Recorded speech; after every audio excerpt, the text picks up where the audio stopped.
Ser Podcast. Hola, ¿qué tal? Arrancamos la temporada de festivales desde Sundance, primera parada obligatoria para el cine de autor. Y por aquí van a pasar títulos españoles. Eso es buena señal porque nuestro cine sigue fuerte. A salas de cine llegan películas muy esperadas como Babylon, la megaproducción del director de La La Land sobre el Hollywood clásico con Margot Robbie y Brad Pitt. Y también Decision to Live, un thriller apasionante de Park Chan-wook. Tenemos además western en los Pirineos, comedias negras y en televisión una de las grandes series del año, The Last of Us, la ficción del popular videojuego. ¡Acción!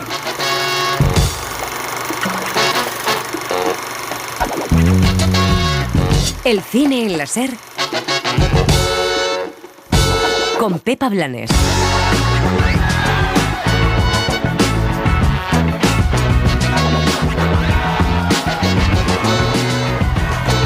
Arranca el Festival de Cine de Sundance, primer certamen del año con cine español y con los nuevos rostros del cine indie como Mama Cruz, con Kitty Mamber. Yo sigo siendo una mujer, Eduardo, y aunque seamos viejos, sigo sintiendo cosas, aunque tú me veas como un florero. De los estrenos de la semana, Babylon nos sumerge en la locada historia de Hollywood, concretamente en el paso del cine mudo al sonoro, con el latino Diego Calva, con Margot Robbie y con Brad Pitt. Creo que lo que hacemos aquí en Hollywood es arte mayor. El coreano Park Chan-wook da una muestra de estilo, solvencia y gusto en Decision to Live, un thriller con romance que ganó mejor dirección en Cannes. Cuando no vuelve de la montaña, me preocupé por si ha muerto. Finalmente. Finalmente. Yo creo que habla muy bien nuestro idioma. El cine español continúa dándonos nuevos títulos. El Fred que quema es un thriller histórico sobre el nazismo en España con Greta Fernández y Pedro Casablanc. Què passa, Antoni? Qui és aquesta gent? No es poden quedar aquí tant de temps. Només un parell de dies. Què hauries que fes? Els deixés abandonats al mig de la muntanya. Veremos lo último de Bruce Willis, Detective Knife, Redención, un thriller loco contra unos terroristas vestidos de Santa Claus. Va a retirar los cargos contra mi compañero. Me cubrió las espaldas. Knight se corrompió. Y en televisión esta semana tenemos una de las series más esperadas, The Last of Us, adaptación del famoso videojuego con Pedro Pascal. Tú no has visto el mundo. No lo entiendes. Sigues por tu familia. ¿Ya no soy tu familia? No. Eres mercancía.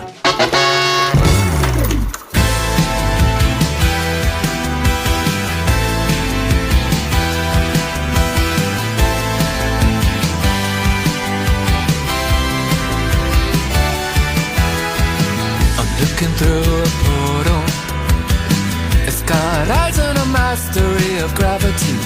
I'm lucky to be here now. I was lonely. Talk to me. Got a new perspective. The glass in my hand, it ain't exactly full. The place at my table is an empty stool. Talk to me. Hola, ¿qué tal? Bienvenidas, bienvenidos a El Cine en la Ser, que arrancamos desde el primer festival del mes, del año, Sundance. Aquí estamos en Park City, en Salt Lake City, en Utah, para celebrar el cine independiente, la diversidad en el cine, en este certamen que creó hace años Robert Redford, hace 38 años ya, y que sigue siendo importantísimo para descubrir nuevos talentos, incluso ganadoras del Oscar. Recordemos que Coda empezó aquí su andadura en Sundance. Y en Madrid, con más grados de temperatura, sin ciervos, sin hipsters, sin mormones, Elio Castro, José Manuel Remero, ¿qué tal? ¿Cómo estáis? Bueno, lo de menos grados, no, es verdad que no hay ciervos. Y lo de hipster, bueno, un poquito menos, pero no sé, ¿tú ya te has caído o qué? No, todavía estamos intactos. La verdad es que todavía no me he dado tiempo a pisar mucha nieve, pero bueno, la verdad es que este es un festival muy curioso, donde hay pues estaciones de esquí pegadas a las calles, donde hay cines y donde la gente en la alfombra roja pues va con las pintas que llevo yo ahora mismo, o sea que estamos... Eso siempre mejor. Eso siempre mejor, pero las colas, José, Elio, os diré que son peores que las del Festival de Cannes, porque no hace la temperatura de la Costa Azul. Efectivamente, eso es así, no, y además que lo que sí es verdad, lo que decías tú, que la expectación por este festival ha ido creciendo, antes solamente era un festival de cine independiente, donde se veían algunas joyitas, algunas películas que luego irrumpían en unas pocas candidaturas en los Oscar, pero año a año se ha convertido en muy importante y bueno, fíjate, el año pasado con Coda. da de todo, o sea, da de cine más arriesgado y del más convencional. Ya, lo que no sé si es preocupante es que la temporada ya se adelante tanto que en enero ya empecemos la próxima temporada con los nuevos estrenos. Cada vez esto se ensancha más. Claro, recordad que aquí hace un año estuvo Cerdita, este año también hay cine español, ahora lo comentaremos. Pero bueno, para los que estáis ahí en Madrid, vamos a contaros que también podéis vivir la experiencia del Festival de Sundance de otra manera, pero bueno, no está nada mal. Y ver algunas de las películas que, como dice Elio, esas pequeñas joyas que han ido pasando por el festival y que en sucesivas ediciones se fueron con premio. Y es que el canal Sundance de televisión, Sundance TV, hace un especial que ha comenzado ya con una película que a mí me gusta mucho, Precious. ¿Vas a quedarte ahí plantada mirándome como si ya fueras una mujer? Tú no sabes lo que hacen las mujeres de verdad. Las mujeres. Y es aquella película que, como decía Elio, luego consigue algunas nominaciones en algunas categorías. La dirigió Lee Daniels, que luego no ha vuelto a despuntar mucho, y fue una de las primeras en reivindicar la precariedad y el racismo de los jóvenes afroamericanos en Estados Unidos, y que tenía cameo de Mariah Carey incluido. También hay películas brasileñas como Siempre Juntos, de Gustavo Pizzi, o Desconectados, de Ali Munitiva, y también thrillers. Querida Ruth, anoche soñé contigo otra vez. Guardo tu cara en mi memoria. Es En un lugar sin ley, protagonizada por Casey Affleck y Rooney Mara, que ganó varios premios en Sundance. También se puede ver Monos, película colombiana de Alejandro Landes. Hay cine iraní con Yalda, La noche del perdón. Y la verdad, como ven, pues muchas cosas para elegir y sentir un poco ese frío madrileño desde el sofá y no el de Salt City, que os aseguro es mucho peor. Y si queréis hablamos de lo que va a haber en esta edición. Hay muchos platos fuertes, hay mucho nepo, se dice, ¿no? Nepo. Sí, mucho hijo de... Sí, joder. Ya sabéis que este es el gran debate en redes sociales de la industria de Hollywood, porque, bueno, pues está... No es David Cronenberg es el padre, es el hijo de David Cronenberg, que dicen que todavía es más perturbado que su padre, veremos a ver. Está también la hija de Jane Campion, y luego pues hay gente desconocida que no lo ha tenido tan fácil como estos dos, porque lo cierto es que Sundance no solo es que se haya convertido ya en algo fijo para la industria, sino también se ha convertido en un certamen donde están todas las propuestas queer, el cine dirigido por mujeres, la representación de la comunidad indígena, lo latino, lo afroamericano, cada uno hace su fiesta de celebración. Aquí vamos a ver también una película europea, Passage, de Ira Sachs, una película mexicana con Gael García Bernal haciendo de una especie de Liberace del boxeo, y hay también cine español. ¿Y te masturbas por lo menos? Pero vamos a ver, tú estás loca. Yo solo quiero que te cuides más, mi vida. Que me cuide más, como te cuidas tú, eso es lo que quieres. Bueno, Mama Cruz es una película con Kitty Mamber que dirige Patricia Ortega, y la actriz interpreta a una mujer pues de más de 60 que se reencuentra con su sexualidad, y que nos recuerda un poco a otra película que pasó por aquí en Sundance el año pasado, Leo Grande, con Emma Thompson. O sea que podemos decir que Kitty Mamber, con desnudo incluido en esta película, es nuestra Emma Thompson, o sea, pero con la Semana Santa de Sevilla. Bueno, pues estamos esperando la ya verlo. Pinta bien. No, bueno, es importante porque recordar Cerdita, ¿no?, que empezó hace un año, el festival no se pudo celebrar presencial, tienen ahí un poco la espinita de que no pudieron estar aquí, pero sí que Sundance le permitió pues tener una proyección internacional que luego también ha tenido eco en los premios españoles. Sí, bueno, y en su día Nacho Vigalondo con Los cronocrímenes, también... El Hoyo, ¿no? Sí, también se presentó allí, y, en fin, y se vendieron los derechos para hacer un posible remake en Estados Unidos, cosa que nunca sucedió. En fin, que sí, para el cine español también ha sido una plataforma de proyección, ¿no? Y de proyección también internacional, porque Cerdita luego ha estado en listas de lo mejor del año del género, ha concursado en más festivales internacionales, ha tenido un recorrido tremendo, ha tenido críticas en el New York Times y en el Guardian, que parece algo normal, pero no es tan fácil que se fijen en una película así. La verdad es que ha sido un recorrido auspiciado también por el impulso que da estrenar en Sundance. Pues ojo a ver a lo que pasa con Kitty Mamber. El cine en la SER con Pepa Blanes.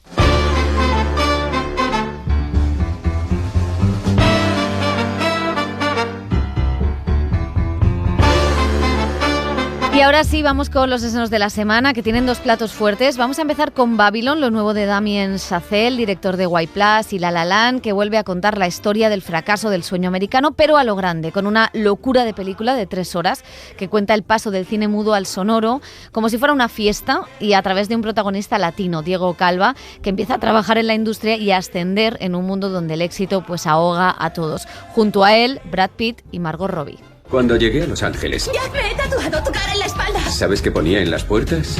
No se admiten actores ni perros. Yo cambié eso. Buenos días. Tengo un trabajo para ti. Haré lo que sea. ¡Es el soplapollas que mandan a jodernos! ¡Esa puta zorra me roba la escena! Se pone hielo en los pezones para que se le pongan duros. Ni hielo ni nada, esto es natural.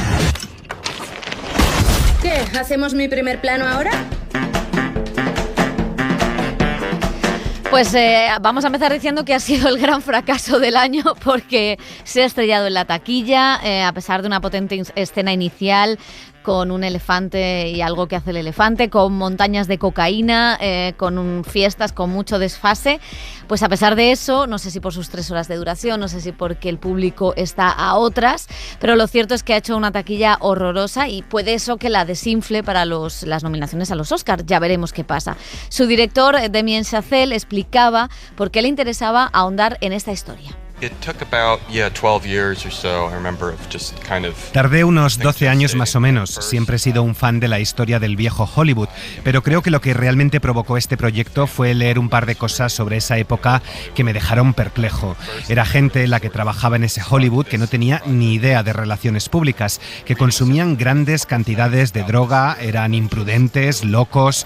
Los Ángeles en aquel momento permitía ese tipo de comportamiento desinhibido y desquiciado. Y hay un cambio tecnológico, como que empezara el sonido en el cine. Introdujo toda una serie de nuevos códigos morales, un nuevo tipo de regulaciones, una perspectiva completamente nueva de Hollywood, que hasta ese momento era una especie de salvaje oeste, completamente separado y opuesto de Broadway, donde estaba el talento, y el oeste era casi algo vulgar, de mal gusto, era el paso posterior al circo. Eso me parecía suficiente material para una película. Bueno, pues sí que hay mucho locurón en esta. Yo lo que tengo que decir es que el pobre Damien Chazelle no levanta cabeza. No, le quitan se meten un Oscar. con él, el ladranazo famoso del que no me he recuperado todavía. Que María Guerra tampoco. Marcó un antes y un después en la propia ceremonia de los Oscar. En fin, y encima, pues ahora eso, fracaso en taquilla, no sé, este pobre hombre a dónde irá, ¿no? La verdad, a mí me ha sorprendido el fracaso porque, bueno, es una película complicada en cuanto... Creo que es más complicada de vender que luego de ver porque es una montaña rusa, son muchísimas emociones. Es verdad que a priori cuando dices una película sobre el paso del cine mudo al sonoro quizá no suena lo más apetecible para un público a lo mejor que no es excesivamente cinéfilo, pero es que la película es una fiesta, un desfase detrás de otro y yo creo que lo que hace, o lo que la hace luego interesante, aparte de... Este año vamos a ver muchos cantos de amor al cine, veremos a Spielberg, veremos a Sam Mendes. Esta lo que hace es que es la burrada tras la burrada de lo que era en realidad esos inicios del cine más pegado a los circos que a los teatros, ¿no? Que a ese Broadway, que está esa división ahí. A mí me gusta porque aparece todo lo que está en el cine de Damien Chazelle que me interesa, como es ese fracaso del sueño americano, esa reflexión sobre el éxito, cómo el éxito puede acabar con las personas, el clasismo, ¿no? Con el personaje de Margot Robbie, que es una choni tremenda, también la parte mexicana, ¿no? Que es importante que un personaje mexicano que habla en español muchas veces sea el hilo conductor de una película del Hollywood de los años 20, ¿no? Que empieza en los años 20-30 y acaba más allá. Y luego, bueno, es que tiene una manera de utilizar la cámara, de utilizar las escenas de fiesta, de rodar la música. O sea, hay una cosa en el guión con la banda sonora que es maravillosa, cómo está totalmente encajada esa música que a mí me parece que es brillantísimo. Es verdad que es excesiva, es verdad que a él se le nota lo que está haciendo todo el rato. Tiene una escena que por fin vamos a olvidar ese final de Cinema Paradiso, ¿no? De los besos, pero tiene una escena al final, ¿no? Que es un homenaje a muchas películas películas. Y luego están los homenajes a Cantando bajo la lluvia, a Sunset Boulevard, o sea que hay muchos homenajes al cine clásico, pero a la vez sin ese tono nostálgico que creo que sí tienen el resto de películas que veremos este año. Sí, no, este año vamos a tener un carrusel de imágenes para componerlas, de gente viendo películas en el cine, para reivindicar la experiencia cinematográfica. Aquí lo hace de forma más salvaje, luego veremos Spielberg en unas semanas. La verdad es que a mí me ha gustado muchísimo. A ver, el fracaso yo creo que tiene parte de las 3 horas, es una película ardua para un público no cinéfilo, quizá, que coincidió con el estreno de Avatar en Estados Unidos y que si te haces una doble sesión, pues son casi 7 horas de tu vida, es un poco complicado y que, como decía Pepa, entiendo que es más difícil de vender que otras películas o la historia que nos vendía el La La Land, ¿no? Que es más amable. A mí me gusta muchísimo porque sobre todo la primera hora es despampanante, es salvaje, es loca, es una inmersión total en esas fiestas, en la droga, en el exceso, en la gente que quiere triunfar, en que llegan de todos lados, que no hay como un clasismo, que lo que tú comentabas. De hecho, es una gente en la que pilla a los outsiders un poco del sistema, ¿no? Incluso un Brad Pitt, que es un actor que tiene que asumir que su época ya ha pasado. Más allá del cine mudo, el tránsito al sonoro es la relación habitual de las estrellas que tienen fecha de caducidad en muchos sentidos y no tienes una carrera consolidada y no la mantienes. Y ahí está Jean Smart en el papel de esta periodista, ¿no? Un poco un alter ego de muchas de las grandes críticas de Estados Unidos, recordándole que esto es ley de vida, que por un artículo suyo él no va a caer, sino que está condenado a dejar de importarle al público. Y luego es como si fuera pues una epopeya enorme del Hollywood, con ese canto al éxito, al fracaso que tú decías, a la gente que viene de todos lados, que intentaba triunfar con distintas procedencias. También está el jazz, también está los afroamericanos, la utilización de la música. La verdad es que ganó el Globo de Oro la mejor banda sonora Justin Kurzik, que es impresionante, la verdad. Y de hecho hay... ya la había ganado con La La Land. Sí, y hay notas, o sea, hay composiciones que son rehechas de La La Land, pero en esta epopeya salvaje, que para mí es como si sería pues como un Lobo de Wall Street del Hollywood de los años 20, ¿no? Sin la maña de Scorsese para luego rematar la historia, porque el problema que tiene para mí es ahí la segunda, tercera hora ya no sabe qué hacer con los personajes después de unos pocos tumbos, aunque al final luego vuelve a despegar, y la verdad es que es una historia fantástica. A mí me ha gustado mucho, no me ha parecido nada larga, y creo que retrata también un momento histórico, ¿no? Que son los locos años 20 y luego pues la época conservadora de los años 30 que llegó a Estados Unidos, y cómo todo eso cambió el cine y el arte. Y además es un momento de cambio que tiene mucho que ver con el momento actual. El paso del cine al sonoro se puede releer en este paso del streaming, ¿no? Sí. El personaje de Brad Pitt preguntándose qué puedo hacer para atraer al público a las salas, que es básicamente lo que Damien Chazelle debe estar ahora mismo preguntándose en su casa. Y mucha gente en la industria del cine, ¿no? ¿Qué tipo de cine hay que ofrecer a los espectadores para que tenga éxito? De todas maneras, esa época de Hollywood es fascinante, es excesiva, ¿no? En la película también se cuenta el caso de Fatih Arbuckle, una estrella pues acusado de violación, ¿no? Y cómo de alguna manera su carrera acabó allí, pero como los periódicos sensacionalistas hicieron eco de ese hecho, de su juicio, en fin, cuántas carreras se truncaron, cuántos deseos también se frustraron, en fin, que es una época... ¿Cuánto dinero ganaban las estrellas? O sea, era impresionante lo que se ganaba, ¿no?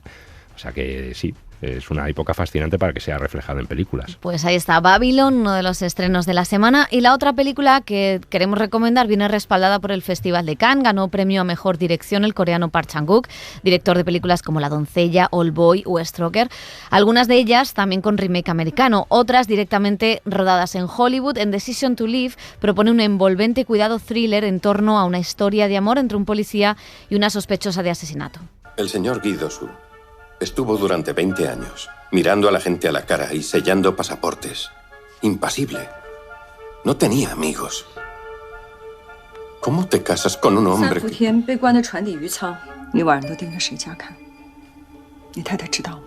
¿Sabe tu mujer a quién espías en mitad de la noche? El director hablaba en Cannes de sus referencias, del cine de Hitchcock y también del uso del color. Conozco la película, me gusta el director y tiene lugar en las montañas. Cuando escribíamos el guión no pensaba en esa película hasta ayer, que muchos periodistas mencionaban Vértigo de Hitchcock, y me dije a mí mismo, anda, puede ser, pero nunca lo había pensado. Escuché lo que decían y sí, creo que hay algunas similitudes. Creo que me han influido muchísimas películas y esas influencias son parte de mí y se ven en mis películas. La verdad es que cuando hacía esta película no pensé en ninguna referencia en particular. Estos personajes pertenecen a ambientes completamente diferentes, lo vemos en el interrogatorio, y tenemos el color de la montaña y el color del mar. Cuando miras a las montañas a veces son verdes, a veces azules, depende del tiempo. Esos colores del mar y la montaña van cambiando, es como estos personajes, que a veces piensa que son de una manera y después te parecen distintos. Es difícil imaginar qué tipo de personas son. Eso era importante en la película. La gente pregunta de qué color era el vestido, ¿verde o azul? Bueno, pues Elio, ¿qué tal el regreso? Bueno, pues la verdad es que si tú lees la sinopsis de la historia, pues te encuentras con que es una película con un argumento de cine negro tradicional, y te esperas ver una película pues tradicional, y sin embargo es todo lo contrario. O sea, no es la historia que cuenta un asesinato, un posible asesinato, un policía fascinado por la viuda, por la mujer, ¿no?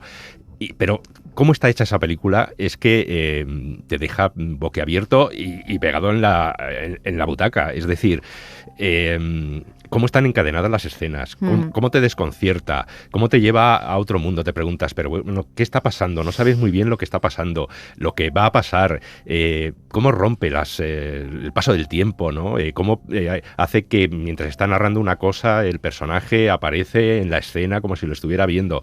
En fin, crea una atmósfera realmente fascinante. A mí es una película que me ha gustado mucho. Y luego, en cuanto a referencias, en algún momento, esa historia de amor me recuerda un poco lejanamente a Deseando Amar también. Tiene ese punto de fascinación entre los dos, la utilización de la música, de las canciones, que también es muy importante en la película. En fin, que es una película muy recomendable para ver.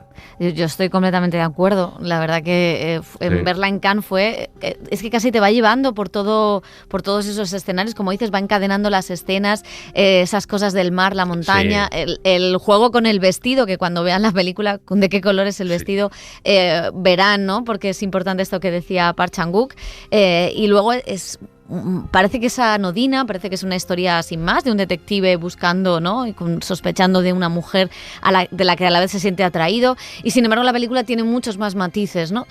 Quizá por ponerle un pero, es como está tan obsesionado con ese, ¿no? Con la puesta en escena, que a lo mejor los personajes quedan en algún momento, pero bueno, es que no importa, porque lo que importa es cómo vas haciendo ese viaje y cómo vas entrando en esa historia, en este thriller, que a mí me gusta también que tenga sus momentitos de humor, ¿no? Que me parece que muchas veces el cine negro es como más frío, ¿no? Y él lo que le da Park Chan-wook es otra atmósfera. A mí me gustó muchísimo cuando la vimos en Cannes. De hecho, yo creo que es un peliculón y sobre todo es una experiencia cinematográfica a nivel visual. Te envuelve en todo momento la película desde que conoces a estos personajes, y es verdad que cuando la vimos, sobre todo el trabajo de dirección y de montaje es fascinante, porque va encadenando, como decía Elio, todas las escenas, pero luego la cantidad de ideas visuales, de escenas memorables que tiene y de imaginación, ¿no? Porque yo creo que es una película llena de ideas a la hora de narrarla desde lo visual,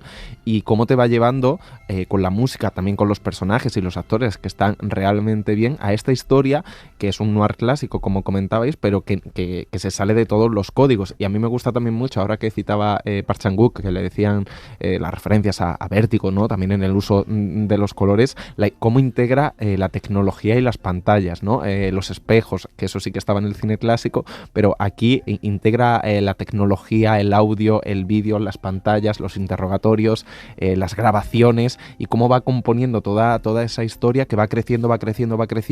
Es verdad que a lo mejor es un poco larga, son 2 horas 20 y podría tener algún cortecito de condensar algo más, pero es una experiencia fascinante por lo que cuenta, pero sobre todo por cómo lo cuenta, como decíais. Pues vamos con más estrenos, que bien que nos haya gustado a los tres, y es que en víspera de que se estrenen los premios Gaudí de la Asociación de Cine Catalán, se estrena una de las películas nominadas, El fred que quema, ópera prima de Santi Trullenque, protagonizada por Greta Ferrari Fernández, Roger Casamayor y Pedro Casablanca. Es un thriller que nos lleva a los años 40, en pleno auge del nazismo, en un invierno en los Pirineos donde esconden a unos judíos perseguidos. Què passa, Antoni? Qui és aquesta gent? No es poden quedar aquí tant de temps. Només un parell de dies. Què hauries que fes? Que estigués abandonats al mig de la muntanya. Necessiten la nostra ajuda, els alemanys els volen morts. A Andorra els arbres tenen orelles. I vés a saber si a hores d'ara la meitat del poble no n'està al corrent.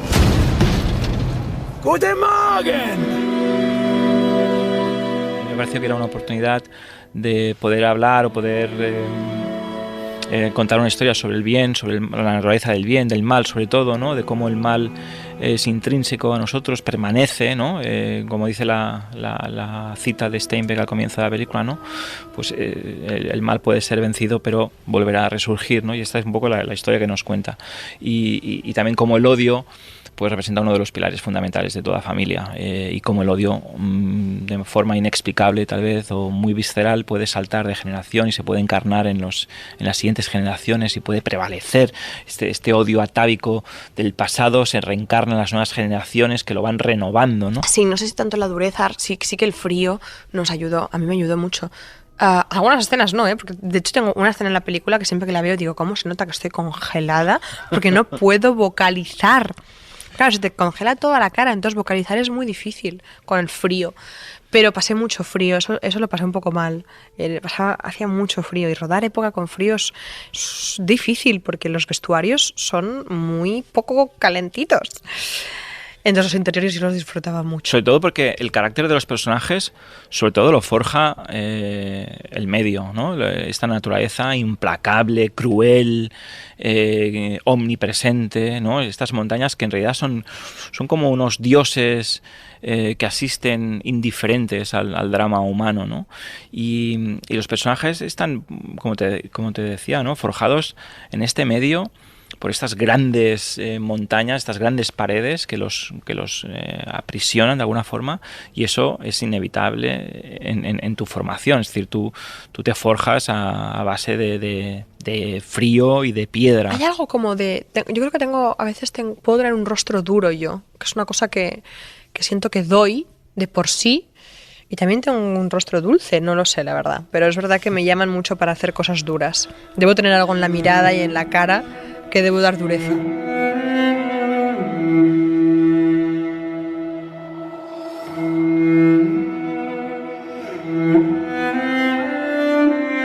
Hay que pensar que durante los años 40 o en el periodo de entreguerras, primero durante la Guerra Civil Española y luego durante la Segunda Guerra Mundial, los Pirineos, había un bullicio ahí, había un montón de gente que pasaba de un lado a otro, es acojonante. Y los pasadores, estos guías, estos señores, ¿no? Que conocían también los caminos de montaña, pues acompañaban o guiaban a la gente de un lado para otro. Yo siempre tuve claro que no quería hacer una película histórica, yo no quería hacer una película de judíos y alemanes, que son un subgénero dentro del género de la Segunda Guerra Mundial, ¿no? Pero para mí, a mí no me interesaba para nada esto. Entonces a mí lo que me interesa es el drama familiar, la historia de Sara, y me parecía que el western a nivel formal ofrecía un marco perfecto, ¿no? Creo que el western es el gran género cinematográfico donde todos los otros géneros caben. Bueno, pues ¿qué tal el Fet que crema? Bueno, a mí me interesa muchísimo la época, cuándo está ambientada la película, ¿no? Después de la Guerra Civil Española, como decía el director, con la Guerra Mundial, en un país que no habíamos, en Andorra, que lo tenemos allá al lado, pero que no habíamos visto películas que se desarrollaran allí, ¿no? Yo no recuerdo ninguna. Solo lo conocemos porque se van allí a evadir impuestos. Y los youtubers ahí también. O sea que eso me interesa mucho. Luego la película es bastante, digamos, como argumento, pues bueno, ya lo hemos visto bastante más convencional, y a mí se me hizo un poquito como que se va desvaneciendo poco a poco el interés, ¿no? de que tiene la película, aunque es un drama bien montado, bien estructurado, bien interpretado, pero se me queda un poco, se va deshaciendo un poco el interés. Sí, porque aquí la historia, como decía, no era sobre la persecución, ¿no? Solo de los judíos por parte de los nazis en la Segunda Guerra Mundial, sino que también está ahí toda un thriller familiar de secretos, deseos ocultos, rencillas familiares.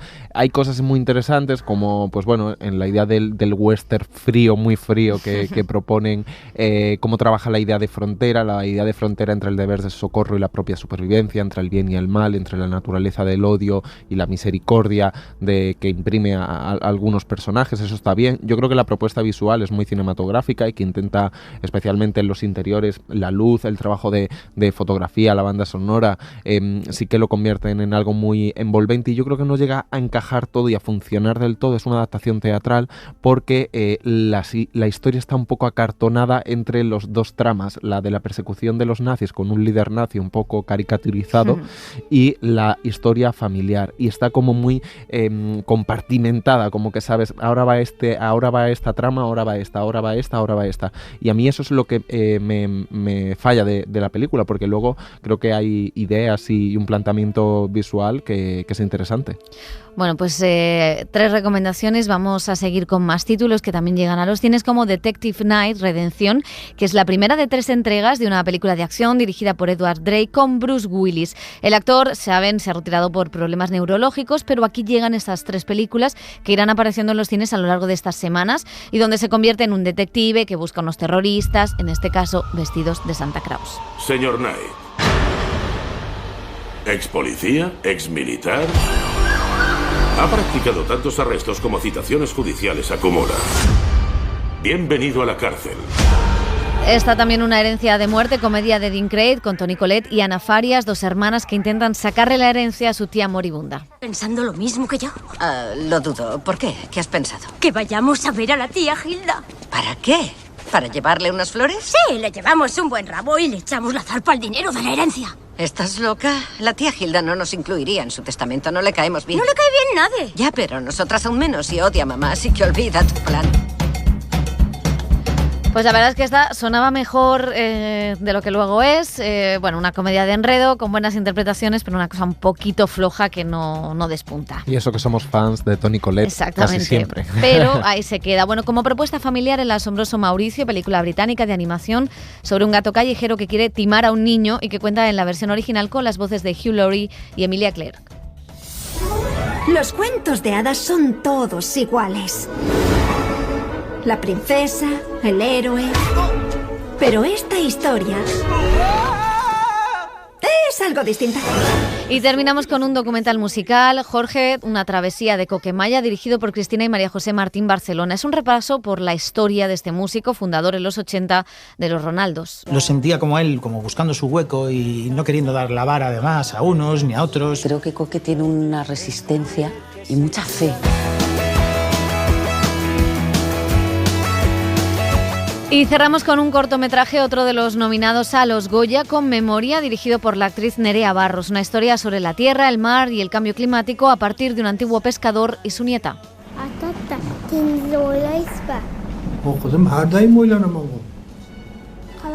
Hay una memoria que como occidentales o primer mundo, entre comillas, estamos perdiendo, que es el entendimiento de que la tierra y nosotros mismos somos un uno. Vivimos en unas urbes y en un tipo de vida muy estresante, donde no nos queda otra que salir adelante sin pensar en nada más. Y por desgracia esto está haciendo que olvidemos lo esencial que hace que sobrevivamos como ser humano en el planeta Tierra. Es algo tan sencillo como eso. Y es algo que mis abuelos me han transmitido.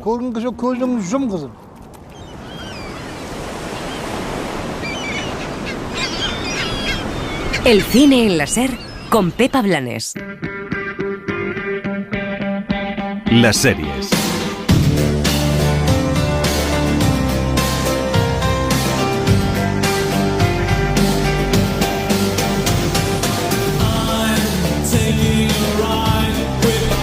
Y en televisión ya podemos hablar por fin de uno de los títulos más esperados del año. Dani Garrán, ¿qué tal? Hola chicos, voy a evitar decir en enero que estamos ante la mejor serie del año, ¿vale? Vamos a evitarlo. ¿La mejor serie de enero? La mejor serie de enero, quizás. Bueno, vamos a esperar un poquito. Bueno, tienes Sky Rojo, The Last of Us. Qué mala eres. Bueno, vamos a ver. The Last of Us, ya ha hecho spoiler, ha dado el salto definitivo desde el mundo de los videojuegos para convertirse, como decimos, en una de las series de la temporada que está en HBO Max. Nueva ficción, posapocalíptica, que los entendidos del juego, ahora veremos, califican de fiel. Sí, las narraciones post-apocalípticas ya eran un género en sí mismo antes de la pandemia, pero a partir de ella han vuelto para tomar una nueva dimensión. Lo que antes veíamos como simple ciencia ficción, ahora vemos que puede convertirse en realidad. Las ciudades vacías de Station 11 o los problemas con la gobernabilidad de los grupos de The Walking Dead eran más reales que nunca. En este contexto, The Last of Us se ha estrenado con la misma premisa inquietante, una sociedad diezmada con una facción rebelde que quiere derrocar al gobierno totalitario mientras trata de salvar la humanidad. Por si alguien está muy perdido, la serie está basada en el videojuego del mismo nombre que se estrenó hace 10 años para PlayStation 3 y que supuso una revolución en ese campo. El título de Naughty Dog cambió el paradigma existente con una narrativa complejísima, con un nivel de producción nunca antes visto. El punto de partida es el mismo. Aquí no es un virus ni una bacteria la que alteraría el comportamiento de los humanos infectados, sino un hongo. Pero a ver si me aclaro, ¿usted sí cree que los microorganismos son una amenaza? Claro, y de las peores que puede haber. ¿Las bacterias? No, los hongos. Sí, esa es la reacción habitual. Los hongos parecen inofensivos, pero muchas especies saben que no lo son, porque hay algunos hongos que lo que buscan no es matar, más bien controlar. Los virus pueden hacernos enfermar, pero los hongos pueden alterar nuestra mente. El hongo necesita alimentarse para sobrevivir, así que empieza a devorar al huésped desde dentro, reemplazando la carne de la hormiga por la suya, pero no deja morir a su víctima, no.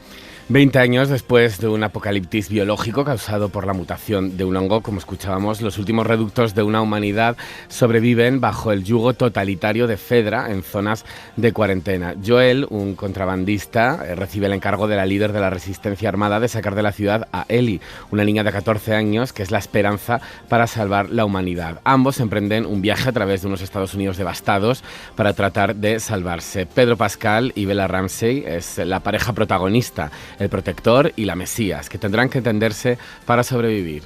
Nunca he estado al otro lado del muro. ¿Salís mucho allí fuera? Supongo. ¿Cuándo fue la última vez? Hará un año. ¿Qué pasa? Pero sabéis a dónde ir, así que todo saldrá bien. Sí. ¿Tú por qué eres tan importante? ¿Eres hija de algún pez gordo o algo así? Algo parecido. Es una nepo también. Sí. Bueno, vamos a hablar de cuál ha sido el camino entre la idea hasta este estreno, porque la verdad es que es más largo de lo que pensamos. Al principio, de hecho, se pensó para hacer una película. Sí, en 2014 se anunció un intento de adaptar el juego a la pantalla grande solo un año después de su lanzamiento para aprovechar el tirón, pero rápidamente surgieron diferencias creativas que impidieron que llegara a buen puerto. Neil Druckmann, el creador del videojuego, quería participar como guionista y tomar el tono de No es país para viejos, de los Coen, mientras que la productora buscaba otro blockbuster zombie. Pues al final no hubo acuerdo y la historia no salió adelante. Y ya el renacimiento de la adaptación, esta vez en forma de serie, surgió después de una reunión entre Druckmann y Craig Mazin, el creador de Chernobyl. Tras ese encuentro le llevaron la idea a los encargados de HBO, a los que les encantó, y comenzaron a crear la serie. El argentino Gustavo Santaolalla repite, al igual que en el juego, poniendo la banda sonora a esta road movie que viaja por ciudades vacías, destrozadas, con acción y enfrentamientos, pero también con un desarrollo político en el que el capitalismo ha fracasado y un grupo de rebeldes lucha contra un régimen totalitario. Combatimos contra una dictadura militar para recuperar la democracia y la libertad, ¿no es así? Sí. ¿Vamos ganando? ¿Estamos venciendo a Fedra? ¿Los luciérnagas vamos ganando? La rebelión lleva tiempo. Si después de 20 años no has ganado, no es una rebelión. Solo pintadas. Quiero a Fedra donde sea, menos aquí.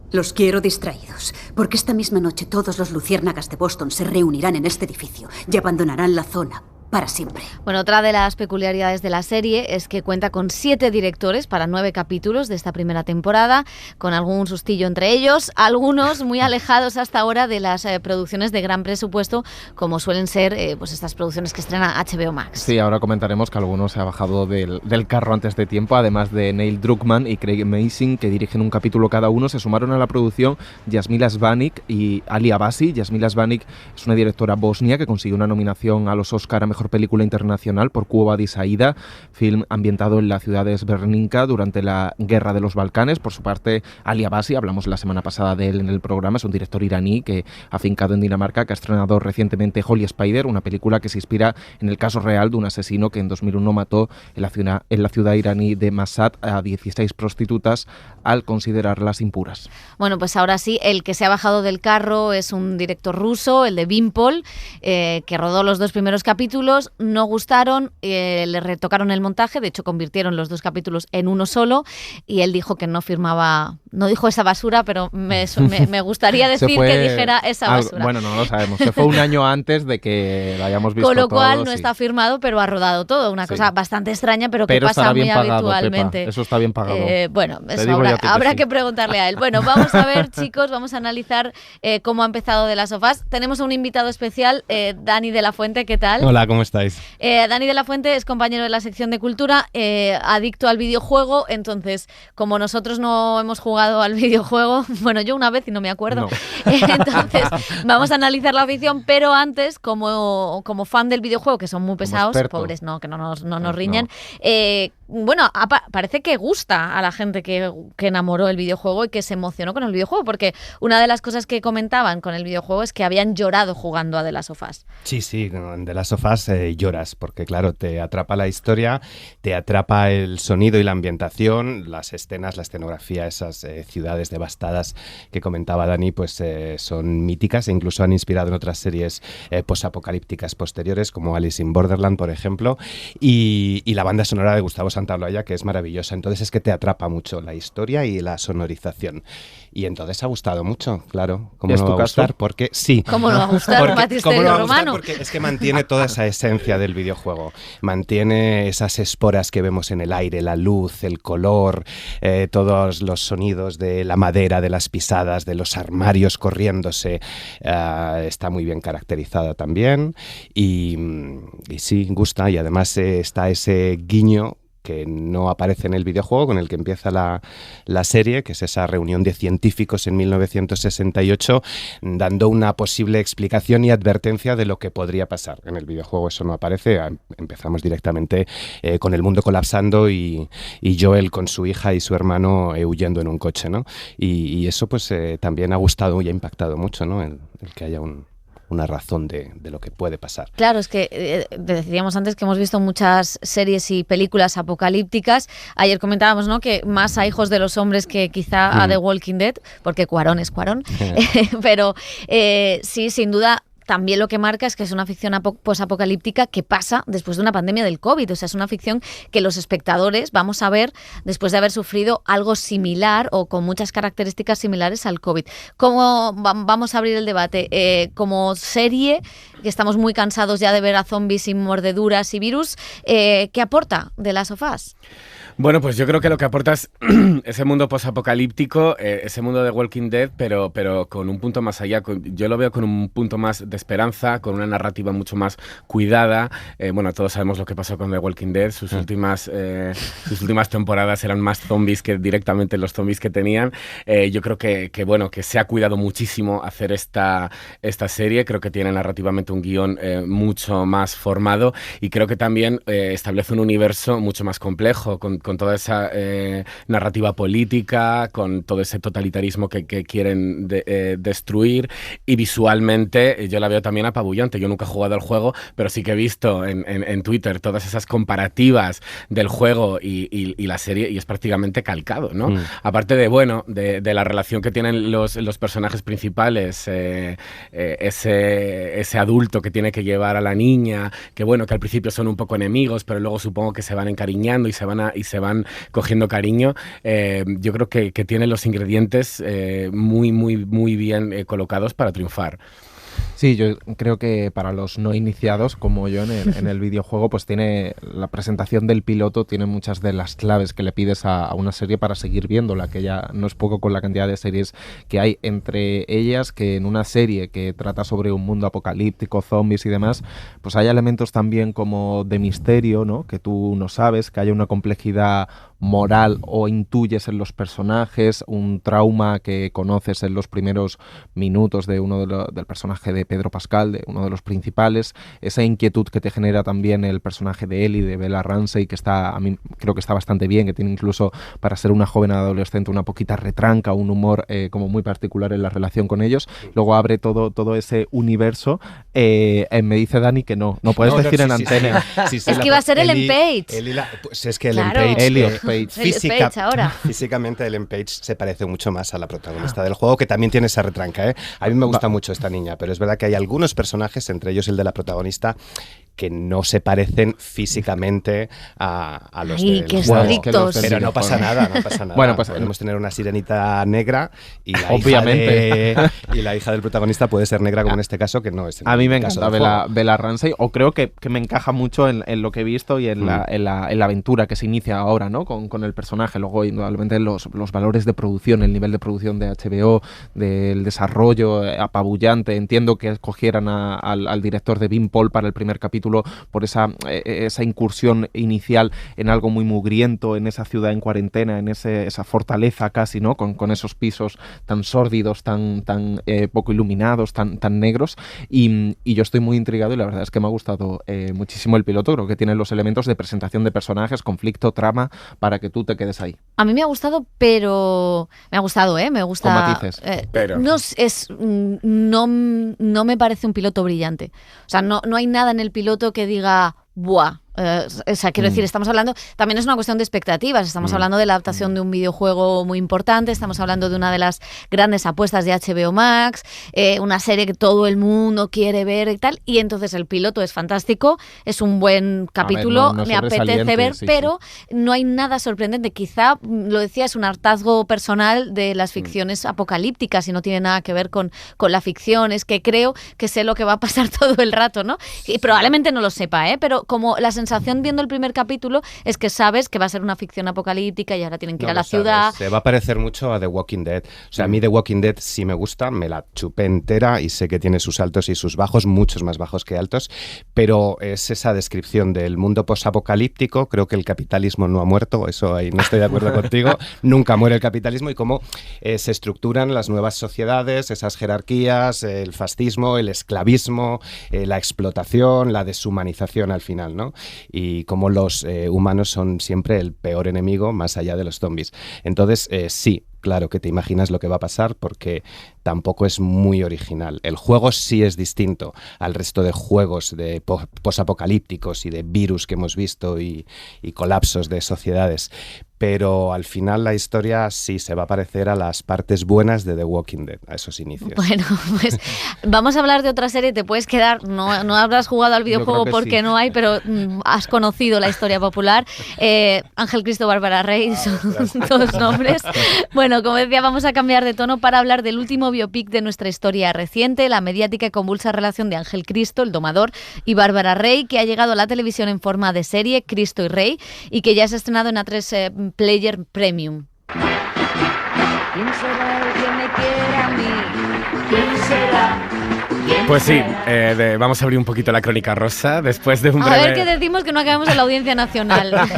Después de un breve noviazgo que duró semanas, el empresario circense Ángel Cristo y la actriz y musa del destape Bárbara Rey se casaron en 1980, convirtiéndose en una de las parejas más mediáticas de la época. Tuvieron 2 hijos, amasaron una buena fortuna y pasaron su amor durante casi 9 años. Pero de puertas para adentro, la relación escondía historias de drogadicción, ludopatía, malos tratos e infidelidades.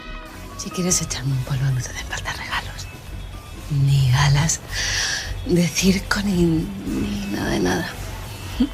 Creo que te estás confundiendo, Bárbara. Confundida, Bárbara.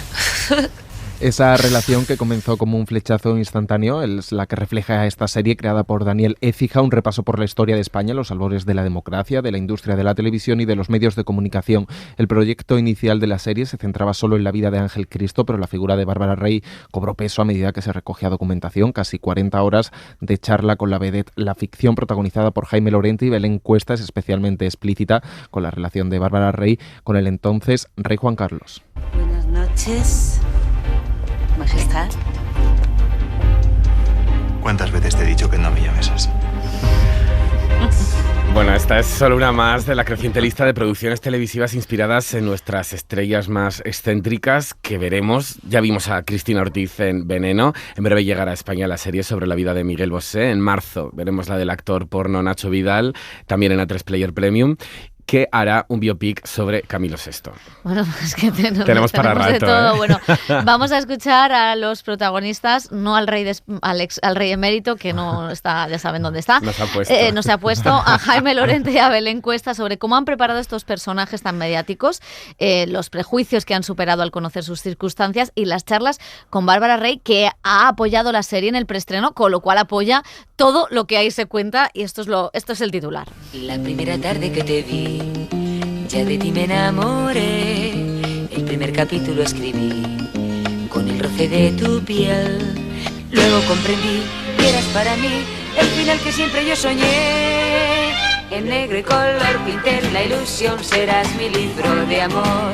Bueno, ha sido más que sorprendente. Ya en el propio guión uno hace un trabajo de 0 a 100 de documentación enorme. Hemos tenido los guiones antes de rodar y de repente te tiran toda la historia de ellos a la cara y dices, wow, vale, que esto no es lo que me esperaba, ¿no? Esto no es lo que me vendieron mediáticamente. Y ya solo la conversación con el propio productor, con Dani, ya fue muy reveladora, ¿no? Ellos han tenido un trabajo muy estrecho con Bárbara. Creo que decían que tenían como 40 horas de grabación con ella. O sea, fíjate, se sabían cada esquina. Sí, fue muy interesante por eso, porque al final cuando te llegas y conoces la historia de verdad, yo que no sabía nada de ellos, de repente es como cómo no contar esta historia. Si lo más interesante de ellos no es lo que se sabe, lo más interesante no se sabe, es lo que le pasó a ellos, es la historia de amor de ellos, lo que sufrieron, sí, lo que pasaron, la gente que intervino, las relaciones. Claro, es que creo que se debía contar, sí. Tenemos a los mejores. Mayra Gómez Kem, José María Íñigo, por supuesto. Y no se lo pierdan que aquí mi socio acaba de cerrar a la mismísima Maritrini. Y todo siempre bajo la batuta del mejor domador de este mundo. El mejor domador de este mundo para el mejor espectáculo de este mundo, y no lo digo yo, que lo dicen los americanos. Es complicado como contar la historia reciente, ¿no?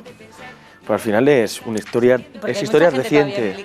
Claro, o sea, es final siglo XX, estamos al lado, ¿no?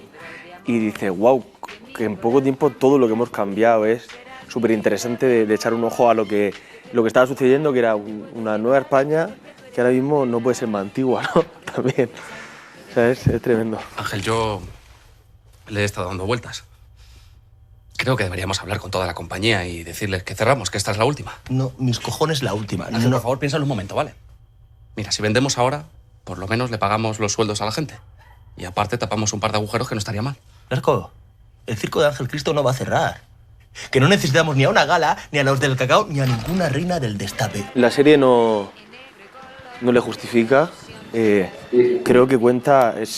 Lo que cuenta se cuenta de forma sincera, ¿no? Sin edulcorar y sin historias. No salvamos al personaje. Me encantaría que conocieras al Ángel Cristo de verdad y no el monstruo que viste anoche. Ángel, soy Bárbara Rey, encantada, ya estamos presentados. Desde que leí los guiones, porque ya leyendo los guiones yo me cuestionaba, pero esto fue así, pero wow, ¿no? Pero luego cuando estuve con ella, sí, completamente fascinada y muy asombrada de ver eso, de cómo uno se hace un prejuicio de alguien y hay que entender que es todo lo contrario y ver como una persona que yo la tenía con una imagen mediática y con unas características, de repente es lo opuesto absolutamente. Persona con un sentido del humor maravillosa, cuidadora, no sé, cosas que me contaba de su familia, con su padre, la relación, no sé, como nada que ver, como de verdad Bárbara es una persona y María es otra. Buenas noches, Majestad. ¿Cuántas veces te he dicho que no me llames así? Se cuenta tanto la vida sentimental de Ángel Cristo antes de conocer a Bárbara como la de Bárbara. Sí. Entonces, en ese sentido, aparecen muchas personas por ahí alrededor. hasta dónde se meta o no, de la manera que se meta o no, al final es ficción, ¿sabes? Y entonces pues tampoco sabremos si lo que se cuenta fue realmente. Yo creo que, o sea, hay mucha ficción, hay mucha licencia, igual que la intimidad de ellos. Hay muchas imágenes de ellos dos juntos dando entrevistas, pero lo que pasa en casa adentro pues claro, es ficción. Es un poco el relato, lo que se ha contado o lo que luego se ha querido crear o inventar. Entonces, bueno, ya se verá. Me hubiera gustado mucho asistir a tu última función, pero me ha sido verdaderamente imposible. Tengo show cada tarde. Tienes show cada tarde. Eso es lo único que le importa a la gente de la tele, el show. No es suficiente con que metas la cabeza en la boca de un león, ¿no? Ellos, bueno, necesitan otro tipo de espectáculo. ¡Ojo! Es actriz. Una pregunta. ¿Has hecho alguna película donde no enseñes las tetas? Ellos han querido hacer algo como estéticamente más visual. Sí. Hay algo que lógicamente es ficción, tiene que interesar, y a nivel guión y puesta en escena han querido como hacer algo más cuidadoso. Veíamos, cuando nos hemos documentado, ves imágenes de aquella época y tiene un punto que claro, ya tiene estéticamente no es lo mismo. Entonces, bueno, ellos han querido como darle otra capa a todo eso. Y igual en la historia de amor de ellos empieza siendo como algo muy romántico, porque fue así, se enamoraron así, sí, se volvieron locos, se casaron, ella te lo cuenta, se enamoraron perdidamente, fue como un cuento de amor absoluto, y como de ahí de repente se pasa al infierno, ¿no?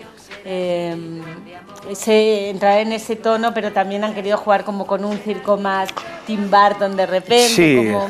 Bueno, hacerlo más bonito para luego, yo creo, entrar en ese... Hay una mirada a la época, ¿no? Y está estilizada. Bajo esta carpa corrí, eché los dientes. Aprendí a vivir. Bajo esta carpa fui hijo. También quise ser padre, pero no pudo ser. Porque he llegado tarde a todo. Porque he sido tan gilipollas que no he sabido cuidar de lo que más quiero. Sí, no sé si limpiarles la palabra, pero sí entenderlo, que creo que está bien. Yo creo, a mí me ha servido. Al final, cuando uno tiene una imagen de alguien después de tanto tiempo, además, entender por qué o qué les pasó o por qué fueron así. Ya no sé si eso sería limpiar o justificar, pero por lo menos comprenderlo o saber, ¿no?, qué es lo que pasaron, y ya que cada uno... opine, ¿sabes? Ha sido muy delicado, era meterse en un berenjenal.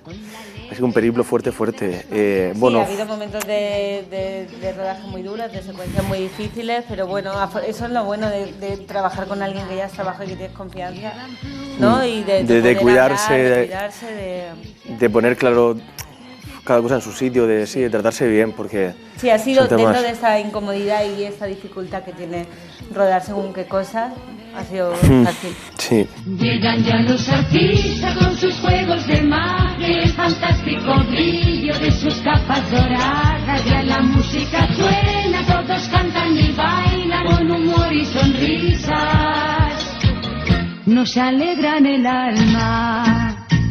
El cine en la SER con Pepa Blanes.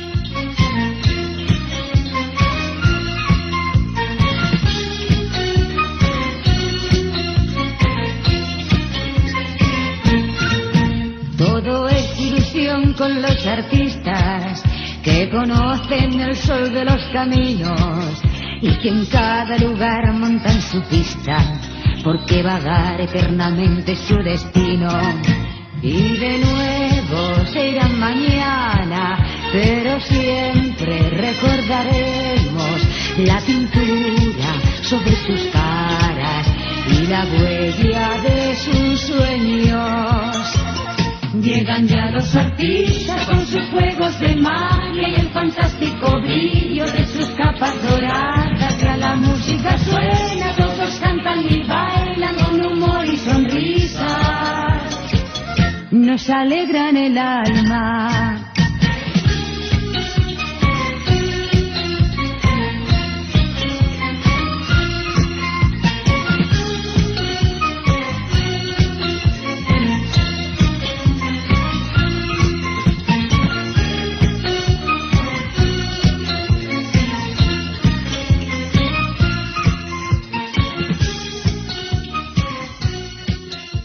Suscríbete al Cine en la SER. Escúchanos en directo en la SER los sábados a las 7:30 de la mañana y los domingos a las 3 de la madrugada. Cadena SER.